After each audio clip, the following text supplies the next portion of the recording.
लंबे समय से आप नॉर्थ कोरिया के इस सनकी तनाशाह के किस्से सुनते आ रहे होंगे, जिसमें आप इस बात को अच्छी तरीके से जानते होंगे कि यह शख्स जो चाहता है वही करता है, अपने तरीकों से अपनी ज़िंदगी जीता है और तो और अपने ही लोगों को मारने में जरा भी संकोच नहीं करता। लेकिन पूरी दुनिया में इसकी मौत की अफवाह तब और जोर पकड़ ली जब वह 15 अप्रैल को होने वाले किम इल सुंग के बर्थडे सेलिब्रेशन में ना दिखे।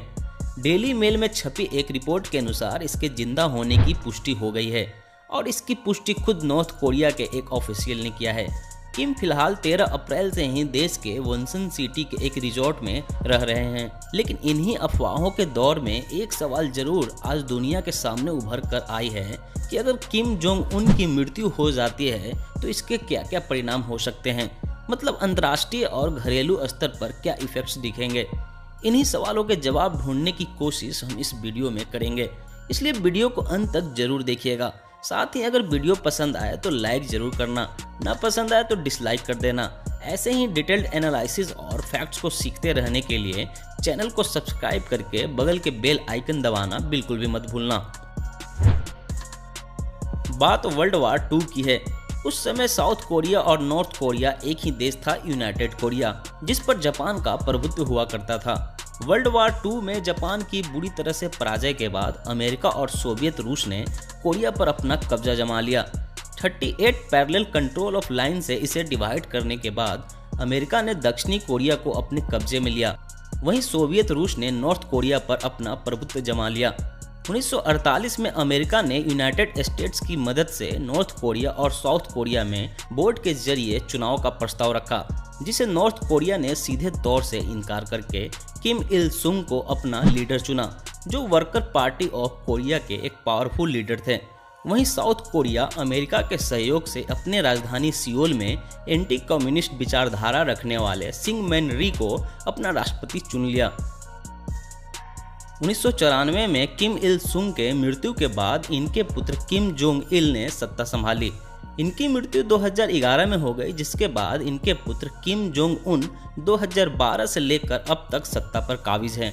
2012 में Kim Jong Un supreme commander of arm forces के रूप में अपने आप को प्रमोट करवाया, जिसके बाद से नॉर्थ कोरिया को पूरी तरह से अपने कंट्रोल में ले लिया।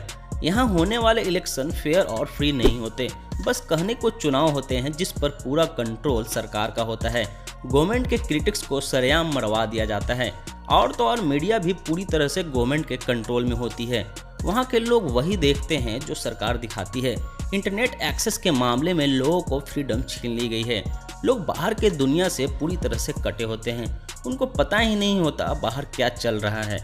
यही वजह है कि नॉर्थ कोरिया के लोग अपने लीडर को गॉड से कम नहीं मानते। 2011 में किम जोंग इल की मौत के बाद यहाँ की जनता ने खूब शोक व्यक्त किया था। वहाँ की जनता कई हफ्तों तक शोक में यूं ही सड़कों पर रोते चीखते देखे गए थे।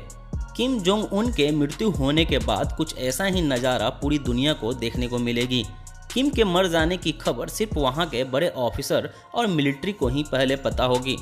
आम जनता को यह बात तुरंत नहीं बताई जाएगी, क्योंकि ऐसा करने से वहाँ के लोगों में अराजकता की स्थिति पैदा हो सकती है। हमने ऐसा पहले भी देखा है कि जब 2011 में किम जोंग इल की मृत्यु हुई थी, तब इनके मौत की खबर पूरी दुनिया को लगभग 2 दिनों के बाद बताई गई थी, जब तक कि उत्तराधिकारी के रूप में किम जोंग उन को ना चुन लिया गया था।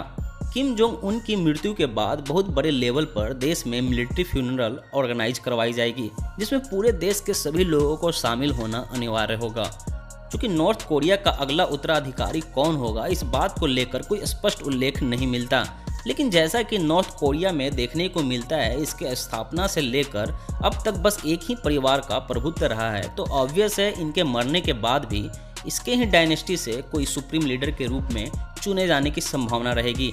हालांकि किम ने अपने दादा और पिता की तरह अपने फैमिली रिलेटेड डेटा दुनिया से छुपा कर रखी थी, लेकिन साउथ कोरिया के खुफिया एजेंसी और इंटरनेशनल मीडिया ने कुछ जानकारी जरूर हासिल की है।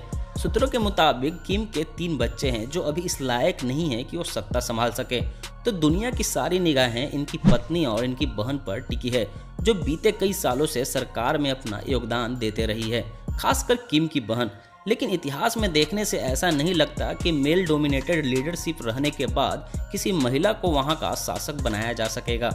लेकिन कुछ एक्सपर्ट ये भी मानते हैं कि किम के बच्चे जब तक बड़े नहीं हो जाते तब तक सत्ता की बागडोर किम की बहन संभाल सकती है।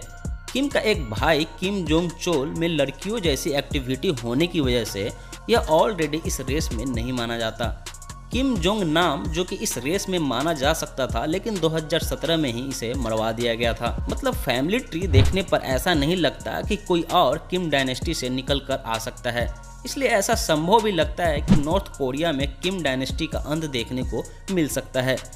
इसके मौत के बाद किसी एक लीडर के डिक्टेटरशिप के बजाय पार्टी के कुछ पावरफुल लीडर मिलकर कोरिया पर शासन कर सकते हैं। किम जोंग उन के अंदर उनका तानाशाह रवैया उनके पिता से मिला था और उनके पिता को उनके दादा से। लेकिन अब जब इस डायनेस्टी का कोई आदमी सुप्रीम लीडर नहीं होगा तो एक उम्मीद इस बात की भी होती है कि अगला जो लीडर आए वो नॉर्थ कोरिया में डिक्टेटरशिप को खत्म कर दे, या मुमकिन है इसमें थोड़ी ढील दे दे। साथ ही अगर ऐसा हुआ तो इसके भी कैश लगाए जा सकते हैं कि नया लीडर साउथ कोरिया, जापान और अमेरिका से दोस्ती का हाथ बढ़ाकर देश की इकोनॉमी को मजबूत करने की चाह रखेगा। इसके अलावा कुछ एक्सपर्ट यह भी मानते हैं कि किम के मौत के बाद वहां की सत्ता मिलिट्री संभालेगी और वही डिसाइड करेगी कि नेक्स्ट लीडर किसे चुना जाए, क्योंकि किम ने जो इतनी बड़ी मिलिट्री, हथियारों का जखीरा, केमिकल और बायोलॉजिकल वेपन्स देश को दे रखा है, इसे संभालना सबकी बस की भी नहीं होगी। इसके अलावा जैसे ही दुनिया को इस बात की खबर लगेगी कि किम की मौत हो चुकी है तो इसके पड़ोसी मुल्क खासकर साउथ कोरिया में हाई अलर्ट जारी कर दिया जाएगा। साउथ कोरिया, चाइना, अमेरिका और जापान के साथ साथ पूरी दुनिया की नज़र इस चीज़ पर होगी कि अगला लीडर कौन बनकर आएगा, क्योंकि इसी चीज़ पर काफ़ी डिपेंड करेगा जैसे इंपोर्ट एक्सपोर्ट FDI अलाउ होगी या नहीं। आपको क्या लगता है किम जोंग उन के मरने के बाद और क्या क्या परिणाम हो सकते हैं, नीचे कमेंट में ज़रूर बताएं। आज के इस एपिसोड में बस इतना ही। ऐसे ही डिटेल में चीज़ों को सीखते रहने के लिए मेरे चैनल को सब्सक्राइब करना बिल्कुल भी ना भूलें।